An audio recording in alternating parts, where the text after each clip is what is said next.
Thank you, everyone. Thank you. Thank you for celebrating me today. Thank you very much.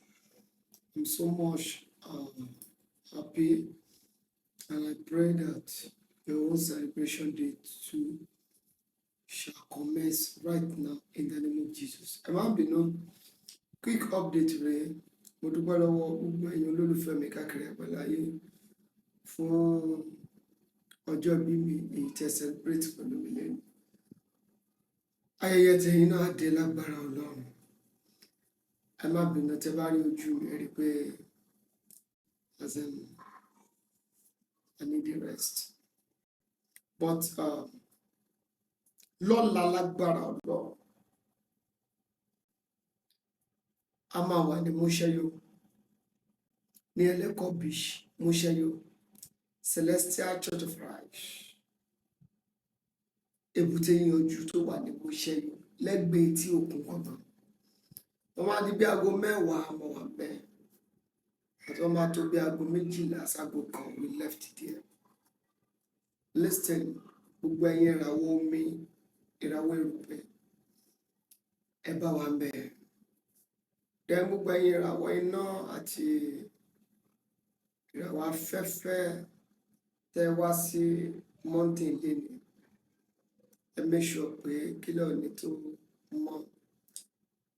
Ẹ light candle, ẹ dẹ̀ gbàdúrà, ẹ bẹ̀bẹ̀ fún àánú. Tápá ayé kan ò lè kà. Wo má bínú. Gbogbo ẹ̀yin tẹ́ ti message wa ẹ jọ̀ọ́ ẹ má bínú.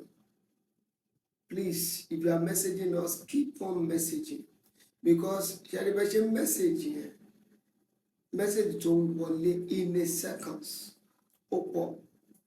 So ṣẹ́ni wọ́n pé there's no how we can attend to people in a day. It's impossible láti fọwọ́ kan wọn kan. So every day kẹ́ni messages wa ló ń pọ̀. So jọ̀ọ́ torí Ọlọ́run.